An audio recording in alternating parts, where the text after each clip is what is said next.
सगळेच आले होते आज सगळेच आले होते म्हणजे नागपूरवरनं निधी वाटपावरून ज्या पद्धतीने एकूण नाराजी व्यक्त केली जाते. अजित पवार गटातील आमदारांना जास्त निधी दिला जातो, इतर आमदारांना जाऊ नये इकडे तिकडे कोणी नाराजी व्यक्त केली. विरोधी पक्षाच्या काही आमदारांनी नाराजी व्यक्त केली. दादांनी त्यांच्याच लोकांना त्यांच्याच गटातल्या लोकांना निधी दिला प्रत्येकी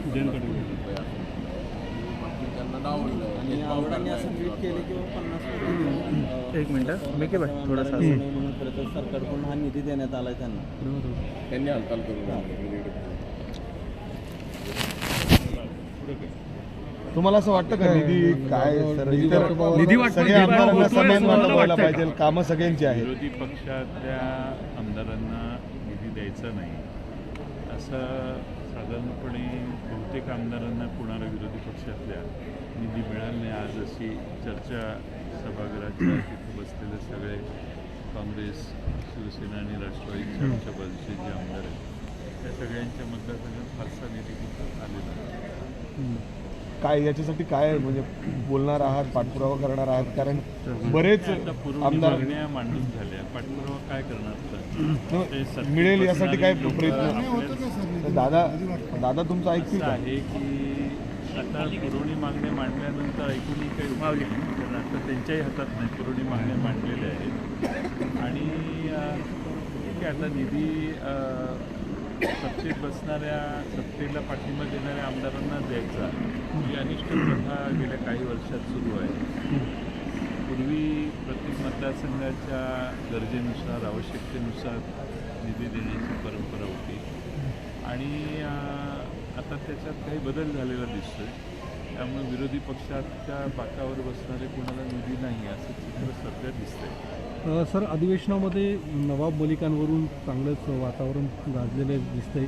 त्यामध्ये मोहित कंबोजांनी जी काही मागणी केलेली आहे की त्यांचा जामीन रद्द करण्यात यावा, त्यांची प्रकृती आता ठीक झालेली आहे आणि ते अधिवेशनामध्ये फिरत आहेत किंवा अधिवेशन अटेंड करत आहेत, त्यांचा जामीन रद्द करण्याची मागणी भाजपच्याच एका नेत्यांना केली जाते. एक म्हणजे नवाब मलिक यांच्याबद्दल स्वतः उपमुख्यमंत्र्यांनी, एक उपमुख्यमंत्री दुसऱ्या उपमुख्यमंत्र्यांना पत्र लिहितात हाच मात्र आश्चर्याचा भाग आहे. फोन करून त्यांनी एकमेकाला सांगितलं असतं तरी चाललं असतं. त्यामुळे ते लिहिलेलं पत्र हे लोकांसाठी आहे, उपमुख्यमंत्री अजित पवार यांच्यासाठी नाही असं माझं मत आहे. लोकांच्यासाठी लोकांना वाटावं की आम्ही याच्यातले नाही असं दाखवण्याचा तो प्रयत्न आहे. पण काही गोष्टी किती नाही म्हटलं तरी अंगाला चिकटतातच. तुम्ही संपर्क केला की नाही नवाब मलिकांशी? नवाब मलिक आज भेटले ना मला, आज सभागृहाच्या बाहेर भेटले. आज त्यांच्या प्रकृतीची मी चौकशी केली आणि परत सोमवारी पुण्यात याला नागपूरला जाईन, त्यावेळी पुन्हा भेटेन. पण त्यांना घेणार, तुमच्या गटात घेणार आहात त्यांना, तुमच्याकडे घेणार आहात त्यांना काही? आता बसताना तर ते सत्तारूढ बाजूला बसलेले आहेत, सत्तारूढ पक्षाच्या बाजूला बसलेले आहेत. त्यांना ती जागा निश्चित करून देण्यात आलेली आहे असं मला कळलं आहे. त्या व्यतिरिक्त त्यांनी काय भूमिका घेतलेली आहे हे माहीत नाही, पण त्यांची प्रकृतीची चौकशी आज मी केली.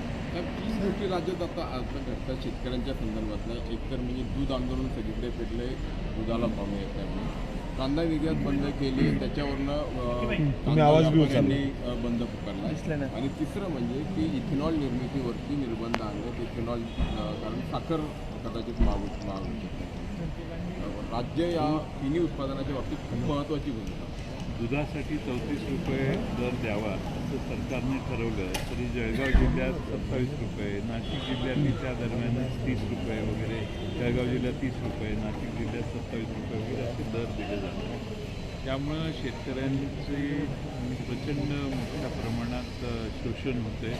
शेतकऱ्यांच्या कष्टाला दाम मिळत नाही अशी मानसिकता शेतकऱ्यांची झाली आणि शेतकऱ्याला 27 रुपये आणि 25 रुपयाला दूध विकणं शक्य नाही, परवडतही नाही. दुसऱ्या बाजूने इथेनॉलच्या बाबतीत सरकारने विचार एक निर्णय घेतला की ज्यूसपासून इथेनॉल तयार करू नये. त्यामुळे इथेनॉल हा एकमेव मार्ग FRP पर्यंत पोचण्याचा होता. आता तोही मार्ग बंद झाला. त्यामुळे अनेक साखर कारखान्यांना FRP पर्यंत पोचताना अडचण होईल जर साखरेच्या किमती कमी जास्त झाल्या तर.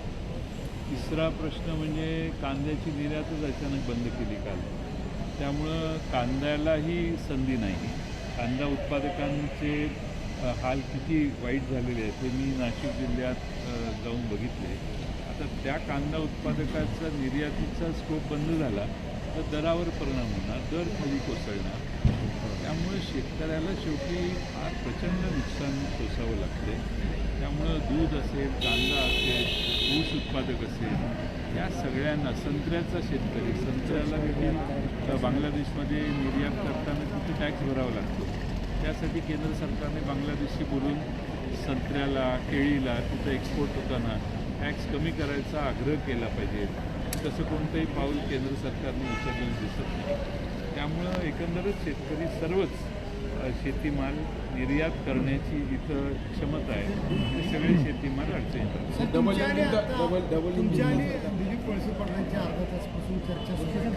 तुमचं 6:50 फ्लाईट माझी बॅग हरवलेली होती म्हणून मी बॅग हुडकत होतो. दिलीप वळसे पाटील कुठे आहेत मला माहिती. आतमध्येच आहे. भेट झाली आतमध्ये त्यांची भेट झाली नाही तुमची आतमध्ये? तुमची भेटच झाली नाही आतमध्ये. आता विमानातच भेट झाली ना. त्यांचं बॅग हरवलं. कुठे आहेत ते? VIP लॉन्च मध्ये तुम्ही आहात असं बराच वेळ काय मला हसू येत आहे कारण तुमचे प्रश्न हसण्यासारखे आहेत. माझी भेट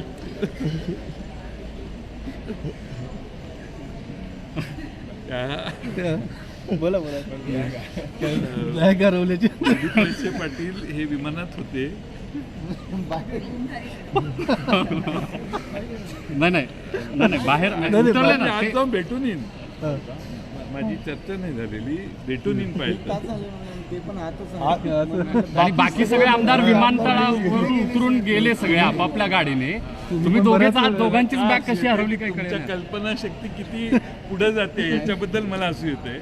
माझी भेट झालेली नाही, माझी बॅग हरवली म्हणून मी थांबलेलो होतो. बॅग घेऊन आतून माणूस आल्यानंतर परत मी आलो. मला भेटले नाही विमानात एकत्र होते तुम्ही दोघं. काय विमानात तिथं नागपूर एअरपोर्टला एकत्रित होतो आम्ही सगळे. प्रवासात हो प्रवास बरोबर नव्हते पण होते.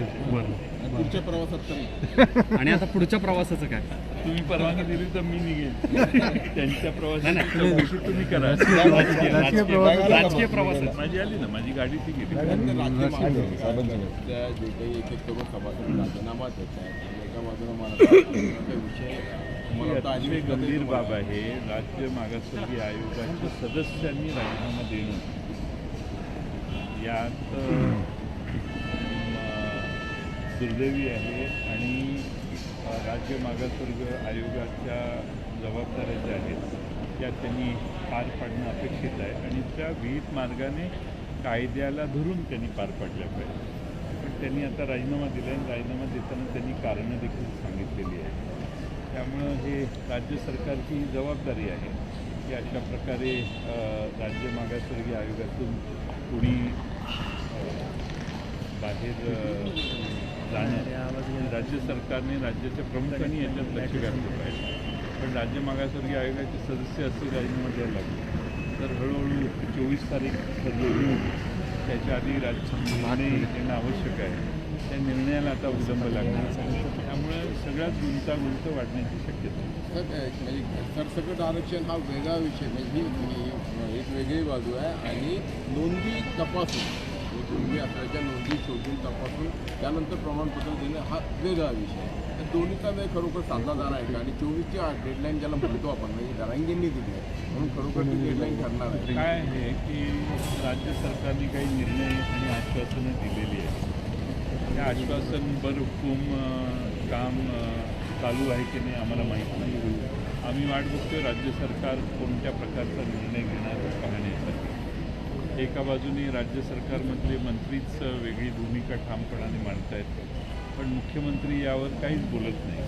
त्यामुळे राज्य सरकारचं या एकंदर या आरक्षणाच्या विषयात हा प्रश्न कसा हाताळायचा याबद्दल एकमत मला दिसत नाही. राज्य सरकारने एकमत केलं पाहिजे आणि प्रशासनात आणि सरकारमधल्या मंत्र्यांच्यात याबाबतीत एकमत होणं आवश्यक आहे. तो प्रयत्न सरकारने केला पाहिजे. आता आश्वासनं वेगवेगळ्या समाजाला सरकारने जी दिलेली आहेत त्या धनगर समाजाच्या आरक्षणाचं एक आहे. त्या आश्वासनाच्या बाबतीत सरकार काय करते, शेवटी आम्ही विरोधी पक्ष आहोत. आमच्याकडे काही आज अधिकार नाही आहे. त्यामुळे पाचपळ गप्पा मारण्यापेक्षा सरकार काय करतं हे बघणार.